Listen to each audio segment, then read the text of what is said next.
Hello, everybody. I'm Erik. I'm a counselor who works with addiction recovery and all sorts of things. Today, I'm going to talk about a tool I use. It comes from a combination of the 12 steps. It's called 10-4, and it's kind of a play on the military and emergency services 10. It's called the 10 series of communication, and 10-4 means I got it, it's confirmed, I'm going to follow through on the actions given. But it's also called 10-4 because step 10 is where we continue to grow in understanding and effectiveness. And we'll talk about that. But really, when I get really stuck, I go back to 4, which has really good sections on anger and fear. So when I am really stuck, like my brain is going into a trip, that limbic system, that fight or flight, fight, anger, flight, fear, there's a number of aspects of fear and anger. But anyway, when I get stuck, this is what I do. Um,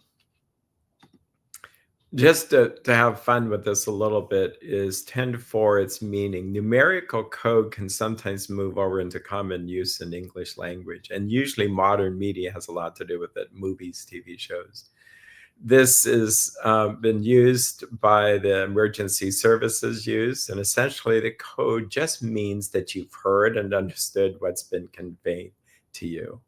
It's really kind of cool to say understood, but we don't say that. If we say 10-4, it's like, I got it. I hear what you're saying.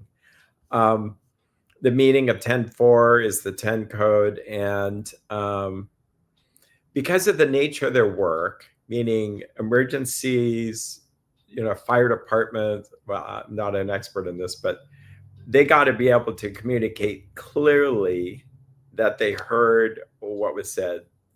So, because of the nature of their work, each person over radio communication must confirm that they've heard the previous correspondence and have acted on commands or advice.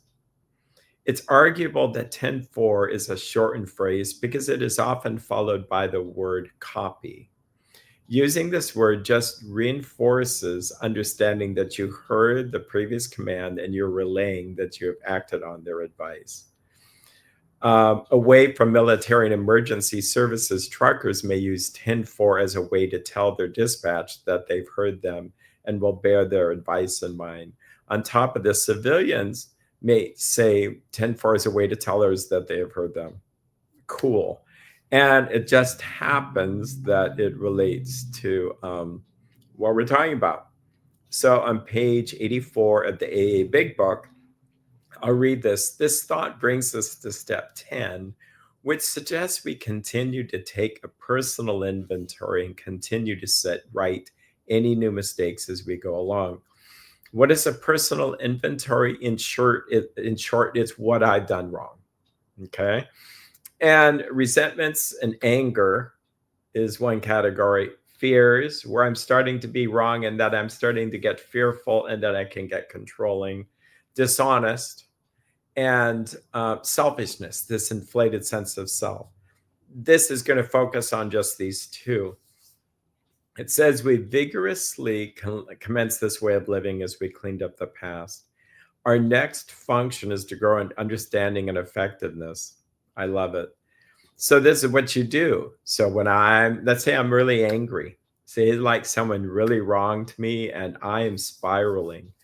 I'm going to continue to watch for selfishness, dishonesty, resentment, and fear. When these crop up, we ask God at once to remove them. Copy that. Okay.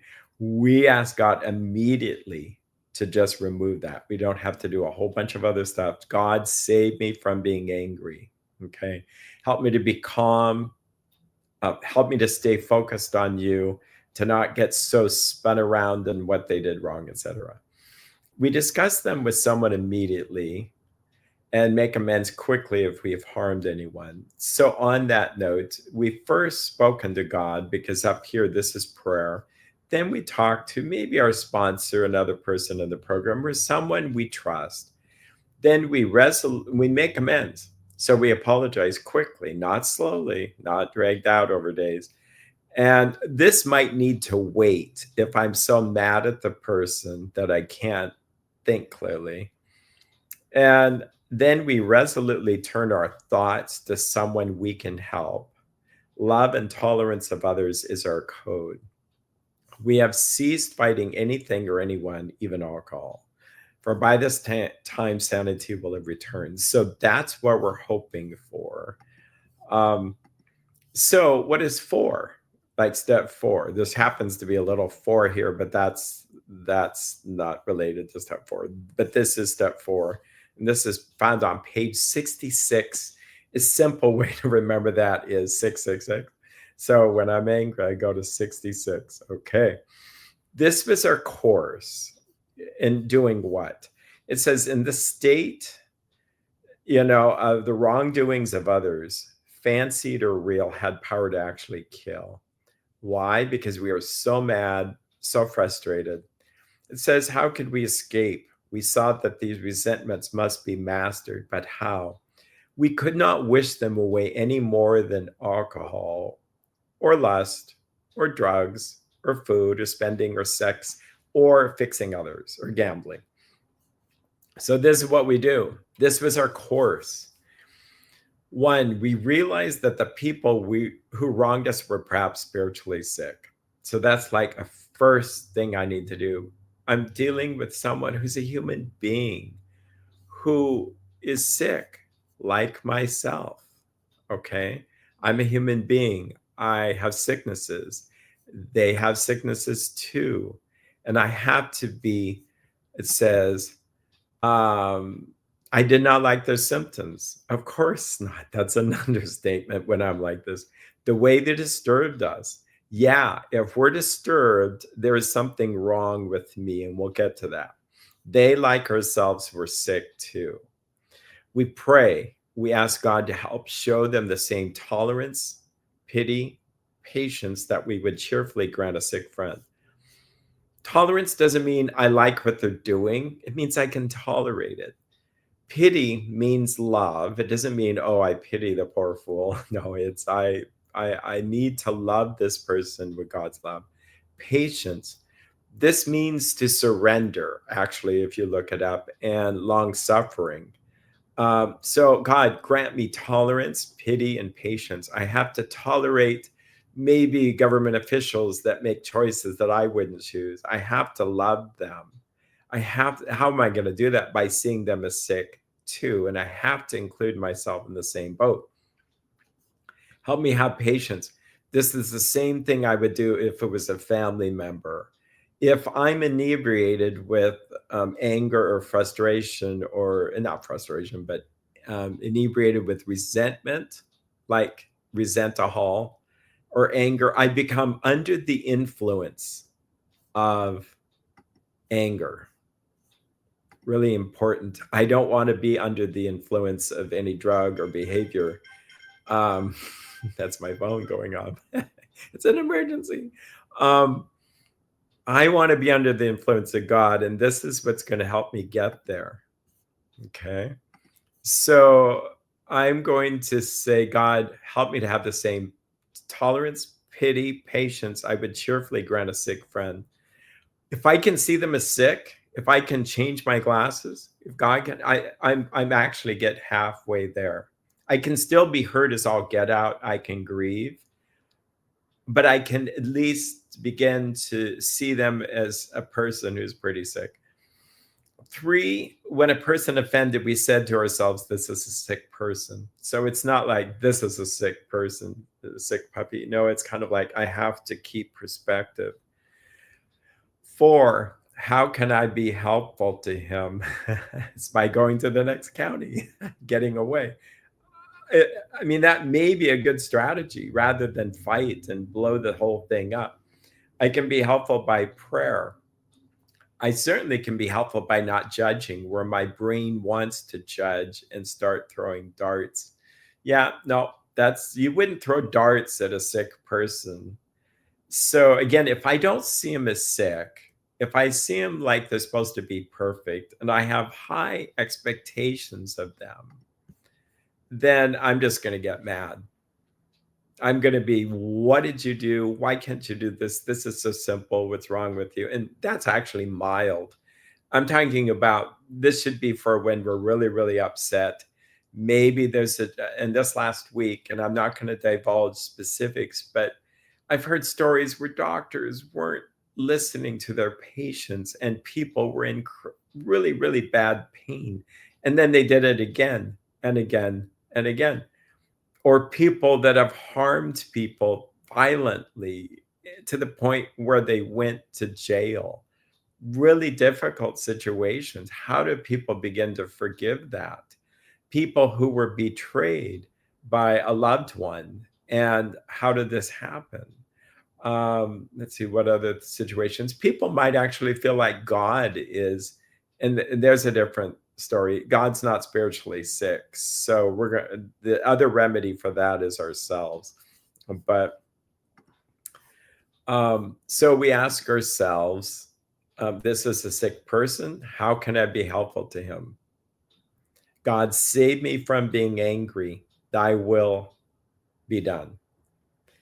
Now, I'll confess, for years, I never really added this 7 here. We avoid retaliation or argument. We wouldn't treat sick people that way. If we do, we destroy our chances of being helpful. We cannot be helpful to all people, but at least God will show us how to take a kindly and tolerant view of each and every one. So this becomes a prayer for me. And it usually goes like this. God's, and I think I'll do this. God, save me from being angry. Save me from thinking of this person with high expectations. Help me to be tolerant, kind, patient, forgiving. Save me from myself. Save me from this anger, this resentment. How can I be helpful to him? How can I, please give me a calm mind and show me your will, not mine, be done. Amen.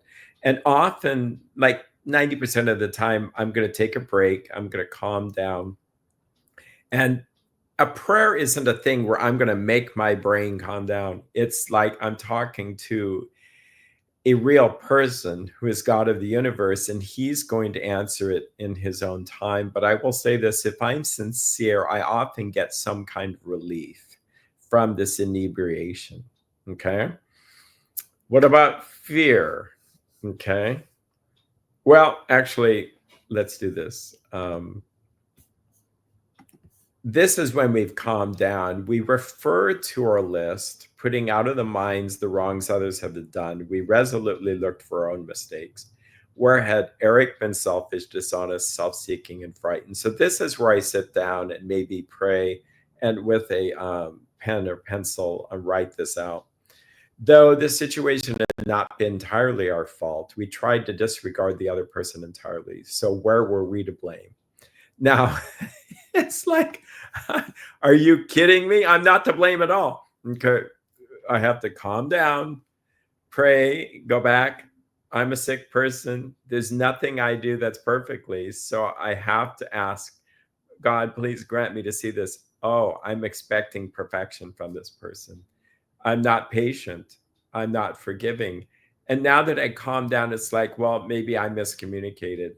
And maybe I had a part in walking into a bad boundary situation, or I had a part in looking back and I was operating in fear, which then set in motion these trains of circumstances.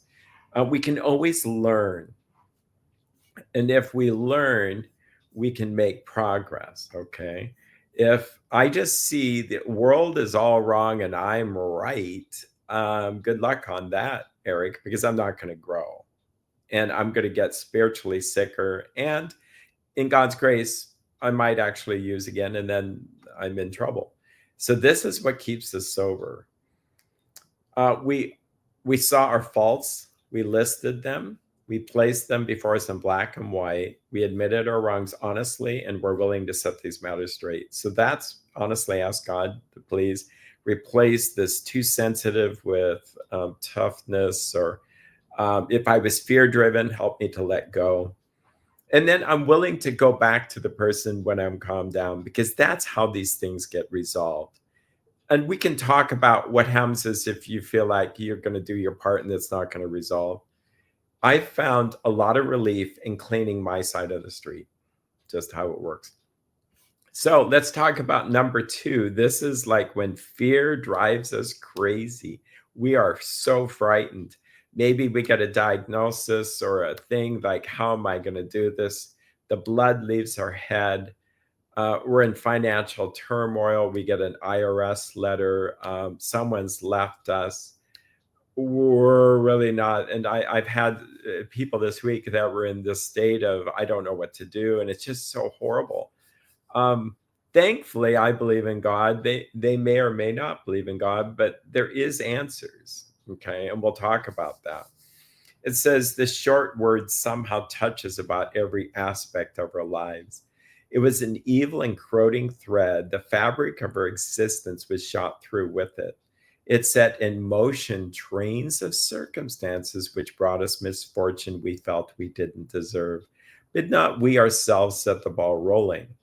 So that's tough love here. It's like what I found is when I'm so controlling and operating in fear, I'm actually squeezing God out of the situation. I'm kind of stiff arming him with my solutions. And now I'm going to direct the show and it'll turn out well. That's not the good direction. Okay. It's the opposite direction. I need to become small and let God be big. And then he'll begin to work. It says, we reviewed our fears thoroughly. We put them on paper, even though we had no resentment in connection with them. So when I'm in this fear state, putting something on paper is really useful. Like, here it is. I'm afraid I'm going to die, or I'm going to be paralyzed, or I'm going to go bankrupt. I have wronged someone so bad I feel a shame attack. What am I going to do? We asked ourselves why we had them. By the way, take deep breaths, pray throughout this whole process. It's like, God, why do I have this? Okay. I have found that the fear becomes deconstructed when I do this a bit. Like, I know, and I'll confess, I was worrying about cancer a couple of times in my life because I did have a tumor in my appendix, which was a carcinoid tumor. I mean, I could feel the blood leave my head, and I had myself not knowing how I was going to provide for my family and how would I do treatment, blah, blah. Why am I afraid? Well, because it's all going to be on my shoulders to somehow help make an income while I'm doing treatment. Or I also realized I was afraid I might just cry in the doctor's arms at the doctor's office. That was my bigger fear. What's that about? It's ego. It's letting go of control. Oh, aha. Now I know what my defect is. It was ego. That's my part in this fear. It's I'm trying to be a control freak. And then I learned I'm not really surrendered. So what's beautiful about this, it's really, really, really sharp. Anybody who's had a panic attack, why am I afraid? We just deconstruct it. It's like a bomb that we're, it's not detonating it, it's the opposite of that, is making it so it can't explode, just taking it apart.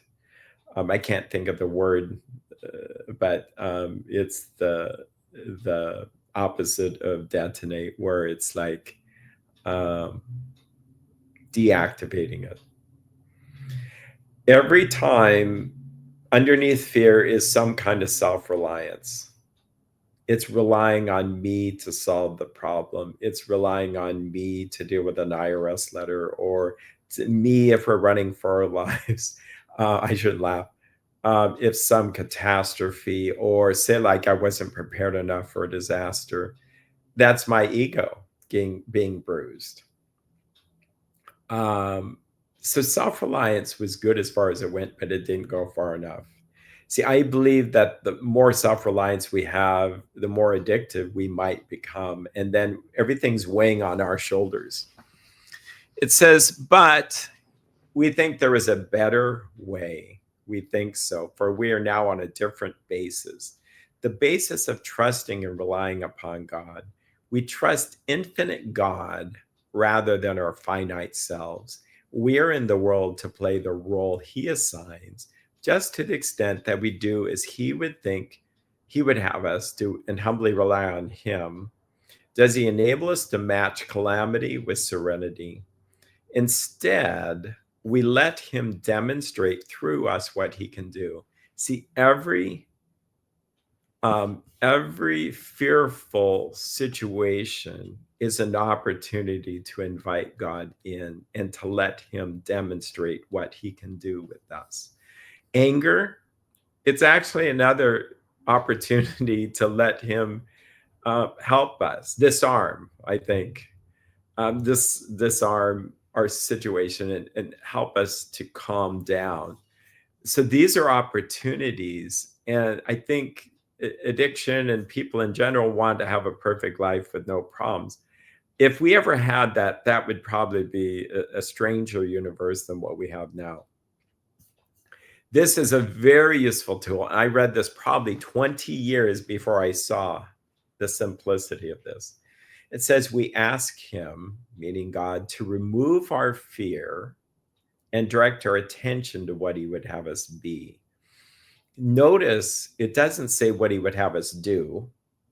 And notice the word attention. Fear is so extremely powerful, it grabs our attention. We can't help but just totally focus on that. It's like over focused.